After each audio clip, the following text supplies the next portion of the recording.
Hello friends and welcome दोस्तों। विशेष ज्ञान के वीडियो सेशन में आपका स्वागत है। दोस्त कहते हैं ना कि समय जो है ना हमारे लाइफ में बहुत ही इंपॉर्टेंट रोल प्ले करता है।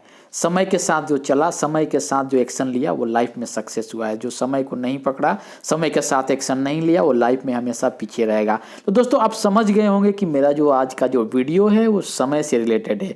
और ये समय से किस पहलू में रिलेटेड है, तो ये हमारे टॉपिक कम्युनिकेशन स्किल से रिलेटेड है।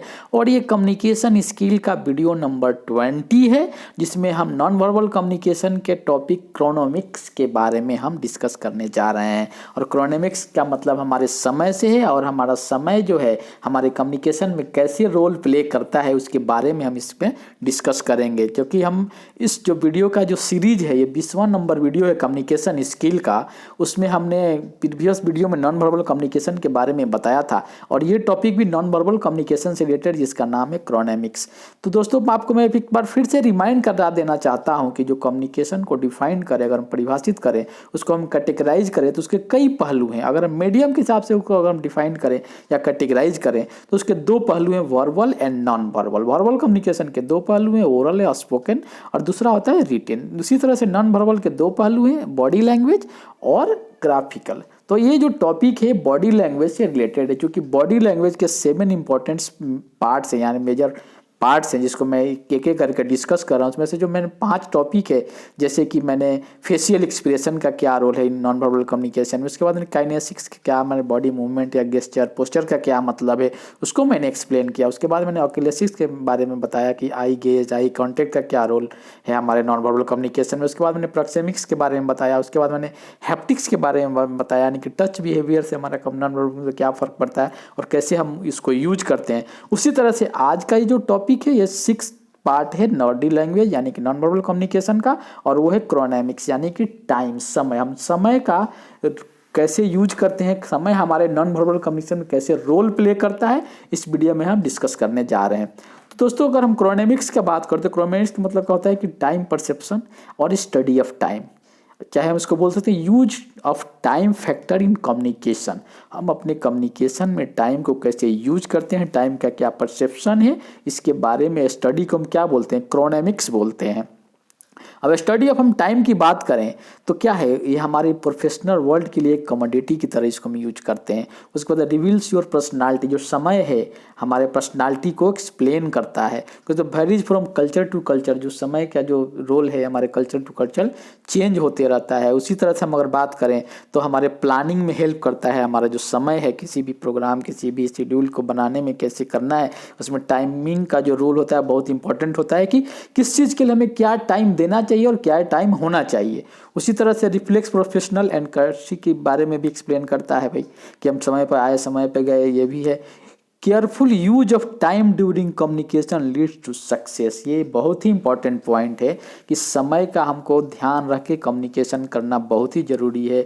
जैसे कि अगर हम एक एग्जाम्पल्स के माध्यम से एक्सप्लेन करें, मान लीजिए कि आपका इंटरव्यू है 5 मिनट्स का है या 5 मिनट्स का स्पीच है, और उसी में आपको सारी चीज़ों को ऐसे करके प्रोजेक्ट करना है, ऐसे करके आपको डिस्प्ले करना है कि आपका समय के पाबंद में रह के आपको सब चीज़ को बताना है, उस तरह से आपको तैयारी करनी है। तो कहने का मतलब है कि कम्युनिकेशन के लिए जो टाइमिंग है या टाइम है, उसको बहुत ही केयरफुल होकर उसको टाइम को ध्यान में रख के हमको कम्युनिकेट करना पड़ता है। तो ये रहा क्रोनोमिक्स के बारे में कि ये क्रोनोमिक्स क्या होता है, इसका क्या पहलू है, इसका क्या रोल है। उसी तरह से अगर हम बात करें टाइम परसेप्शन के बारे में अगर बात करें, तो आपने देखा होगा कि अगर कोई व्यक्ति जो होता है अगर लेट से आता है तो उसका क्या होता है, उसका शोइंग इंपॉर्टेंट आदमी थोड़ा लेट से आता है, बाकी लोग आके इंतजार करते हैं। जो जो इम्पोर्टेंस जिस व्यक्ति का रहता है, जो सेलिब्रिटी होता है, जैसे किसी भी शो का, किसी भी मीटिंग का जो इम्पोर्टेंट आदमी होता है वो थोड़ा लेट आता है। लेट आने का मतलब क्या होता है कि उसका वो इम्पोर्टेंट आदमी है। उसी तरह से time taken to respond a symbolic boss approving request के बारे में भी होता है। The timing of an event can have symbolic overtones हो सकते हैं। उसी के तरह से हम बात करें तो टाइम परसेप्शन की बात करें तो इसके 2 पर्सपेक्टिव है, एक मोनोक्रोनिक जिसको पर्सपेक्टिव बोलते हैं, होता है पॉलीक्रोनिक पर्सपेक्टिव बोलते हैं। तो मोनोक्रोमेन जो क्रोनिक होता है उसमें क्या होता है, टाइम का बहुत ही इंपॉर्टेंट रोल होता है, और उसमें क्या होता है, ये बहुत ही इंपॉर्टेंट स्कार्स रिसोर्स होता है, और इसको आपको बहुत ही कंट्रोल करना बहुत ही ज़रूरी है। और उसके बाद अगर हम बात करें तो अगर हम पॉलीक्रोनिक के बारे में बात करें तो इसमें क्या होता है, इसमें जो टाइम होता है वो टाइम फ्लेक्सिबल होता है और use for maintenance harmonious relationship के लिए यूज होता है। इस तरह अगर हम दोनों के डिफरेंस की बात करें, जो टाइम परसेप्शन हम बोलते हैं पॉलीक्रोनिक या मोनोक्रोनिक, जब हम बात करते हैं, जैसे जो अमेरिकन होते हैं वो एम टाइम यूज करते हैं यानी कि मोनोक्रोमेटिक टाइम को यूज करते हैं, और मिडिल ईस्ट के लोग जो हैं वो पॉलीक्रोमेटिक टाइम को यूज करते हैं। जैसे कि जो मोनोक्रोमेटिक टाइम है उसमें क्या है, जो शेड्यूल को एम्फेसाइज किया जाता है, अपॉइंटमेंट्स हो गए, इंटरव्यू हो गया, इस तरह की चीज़ों को क्या मोनोक्रोमेटिक बोलते हैं। और उसमें मोनोक्रोमेटिक का मतलब होता है कि आपको उस समय में एक ही काम करना है, और जब एक समय आप एक काम करिएगा तो डिस्ट्रैक्ट नहीं होइएगा। लेकिन पॉलीक्रोमेटिक में क्या होता है कि उसमें आदमी सेवरल थिंग को पैरेलल करता है, यानी कि मल्टीटास्किंग करता है। उसमें आदमी क्या होता है, हाईली डिस्ट्रैक्ट हो जाता है। तो doing one thing at A time, और इसमें क्या होता है मल्टीटास्किंग होता है आपको पॉलीक्रोमेटिक में। अब मोनोक्रोमेटिक में क्या होता है, doing one thing at A time होता है, अपने एक पर्टिकुलर जॉब पे कंसंट्रेट होकर काम किया जाता है। तो ये जो हमारा टाइम परसेप्शन जो है मोनोक्रोमेटिक और पॉलीक्रोमेटिक है, उसका मैंने आपके सामने जो डिफरेंस है उसको एक्सप्लेन किया।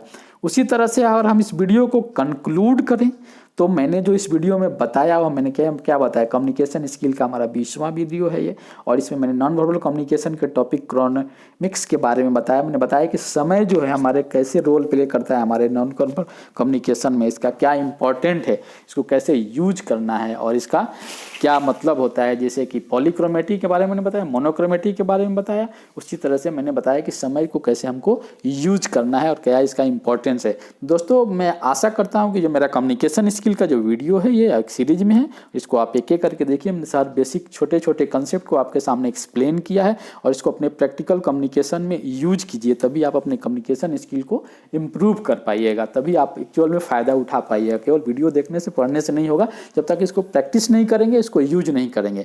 दोस्तों मिलते हैं आपसे नेक्स्ट वीडियो में, जो कि हमारा फिर नॉन वर्बल कम्युनिकेशन से रिलेटेड होगा। तब तक आप रिवाइज कीजिए और जो हमने बताया है उसको देखिए और अपने लाइफ को एंजॉय कीजिए, मुस्कुराते रहिए, हंसते रहिए, और मैं आशा करता हूं कि आपके आने वाला जो समय होगा वो बहुत ही शुभ होगा। थैंक यू दोस्तों।